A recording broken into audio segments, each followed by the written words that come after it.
Good morning. Good morning. Happy Wednesday.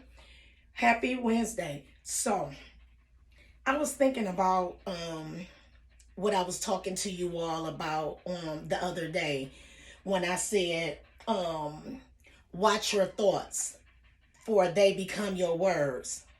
I was talking to someone later that day and I was telling them about when I was, coming up, when I was, I'm gonna just skip to the point of when I had children.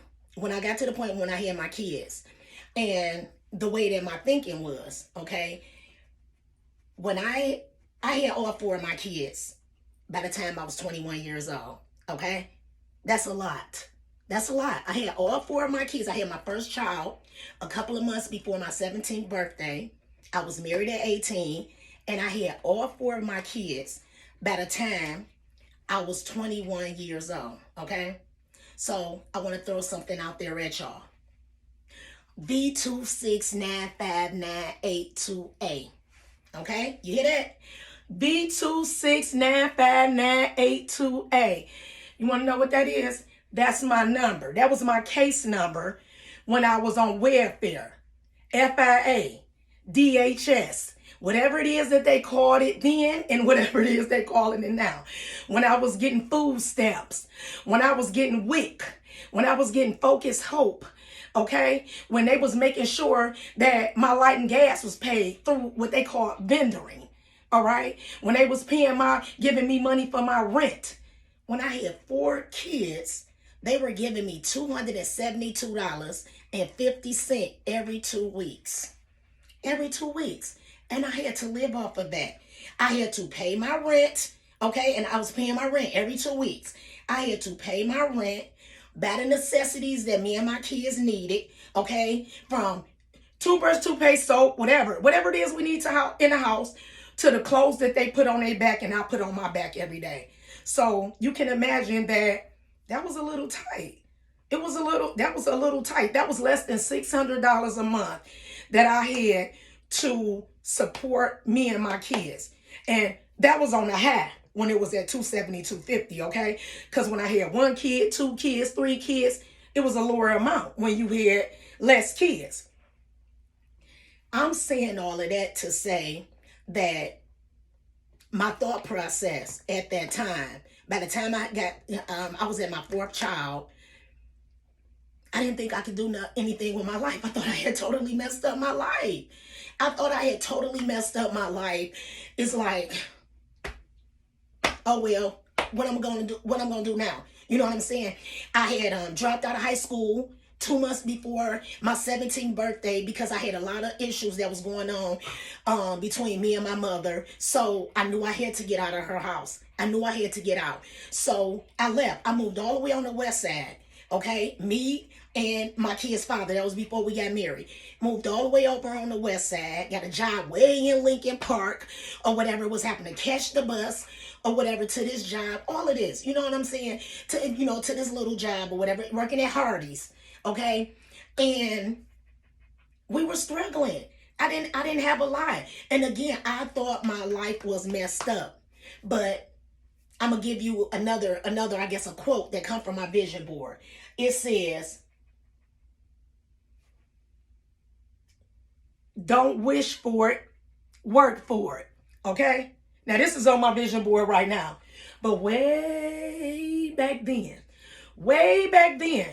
when I felt like, or I thought that my life was over, the Lord kept on knock, knock, knock, knock, kept on getting in there, because I'm always referencing stuff to church and God and Jesus, because that's what got me through, okay? That's what still gets me through. I'm not trying to tell anybody what to believe, what to think, but I'm telling you what I did, okay? I remember a scripture. I can't tell you exactly where it come from right now, this moment, but it was a scripture that went like, "As a man thinketh, so is he.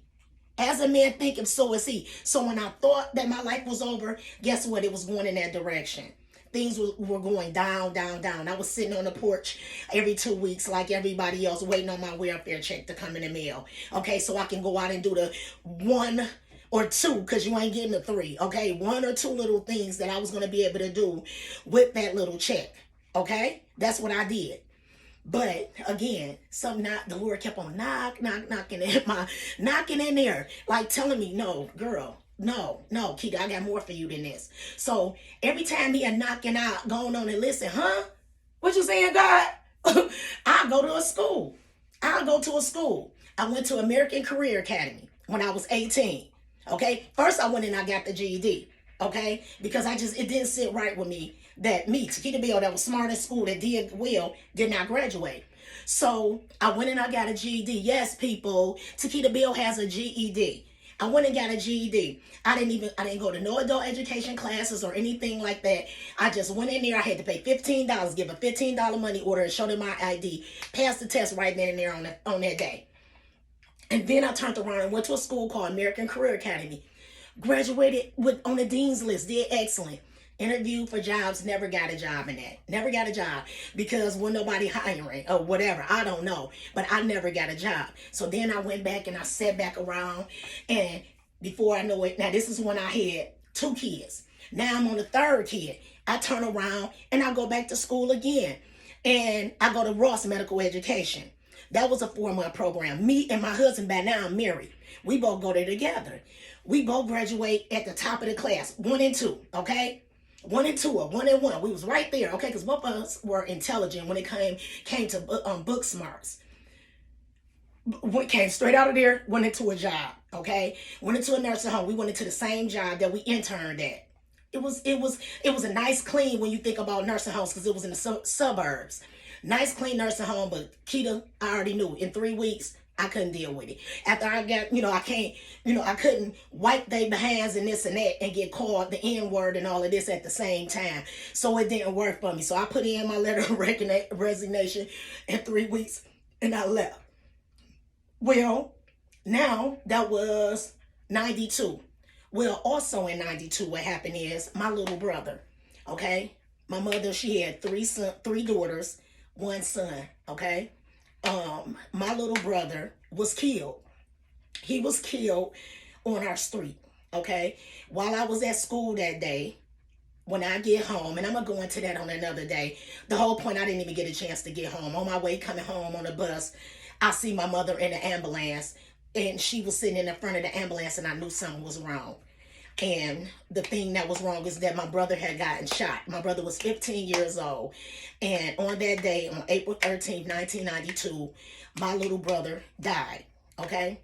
So I was pregnant then with my 3rd child. I named my 3rd child after my brother. Okay? As a tribute, so we could never forget him. This is how I can remember how long my brother has been gone. Okay? My son is 31. My brother been gone for 31 years. 31 years. So that was another thing that was knocking like, Keita, do you want to raise your kids? You have now 3 sons. Do you want to raise your kids in this neighborhood? And so that started really fueling, me, like, I got to figure something out. I don't want my kids to be raised over here. But another couple of years will go by before I would get out here and try again and something would actually stick. I ended up and what happened was in 94, me and my husband, he moved down. It was different things that was going on, and he ended up in North Carolina with his family, some of his family members. He said, Keita, come on down. It's good down here. The jobs was plentiful, la. I came with the kids. I get down there within like a week or something of being down there. I had a job. The jobs were plentiful. So long and short of that, we were down there for a while and we were doing pretty decent. But then some stuff ended up transpiring that brought me back. I ended up coming on back. But once I was down there, what being down there helped me to see is I could live without welfare. I could. Even having the 4 kids, because when I got down there, they wouldn't let me. I went to the welfare office. I did.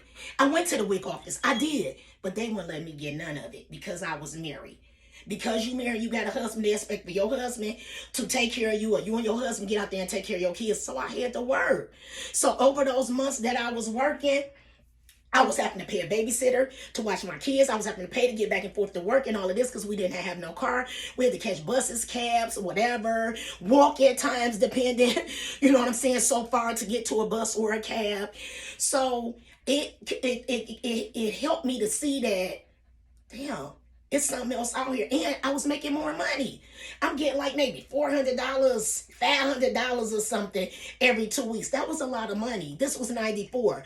And I was only getting $272. So that's $400-$500 every 2 weeks. And he was getting about $500, $600 every 2 weeks because he was getting paid a little more than me because we ended up at the same place.